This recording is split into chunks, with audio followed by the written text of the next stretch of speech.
The impact of climate change in South Sudan is very severe, and so it's exacerbating issues of conflict.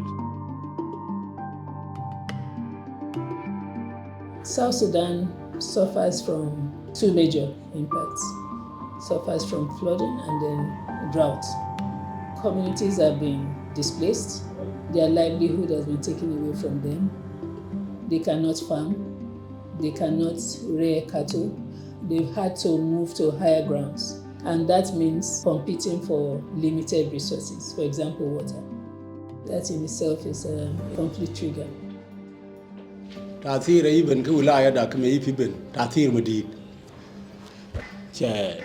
هوكنا دير كوديال كنا بي دين ما ألوان كاب بين عشان بتيل وين نانجا كال كوتيل رياي با موي في با مو عشان با بانغر عشان بيرامو تيشيو بيرلين بدو دمارا دير كوديالنا كفي كتيل ما شامو تين تلا شام ك community شيء كتيل كنديال بيلكو تلا بيلك بلا تيوبي شيء كتيل شاكونا بول كبي.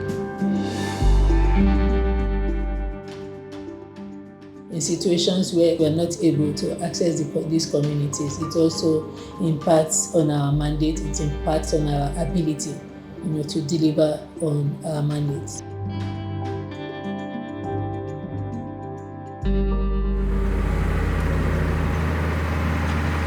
There was unprecedented rainfall during the wet season of 2021 and 22, which resulted into excessive flooding, which the region hasn't seen in the last 6 decades.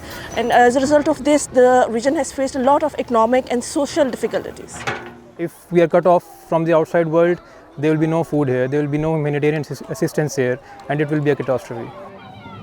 We are visualizing a relative increase in the rainy season because of the climate change. We are monitoring the flood levels on a weekly basis, and we are checking the freeboard levels so that we understand what are the likely levels of the water and how they are going to affect the local community. We might not be saving these people from bullets, but we are saving them from the floods.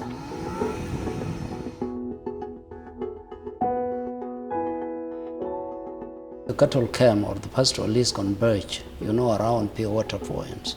And that one also create a lot of communal conflict because they have to compete over the pure available resources like water and grazing areas and so on.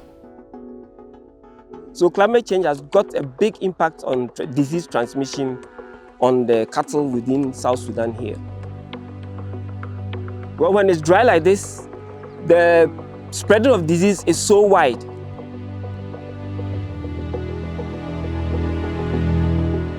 We have a mandate to work closely with local authorities and community leaders. So one of the tools that we use in addressing conflict is facilitating dialogues.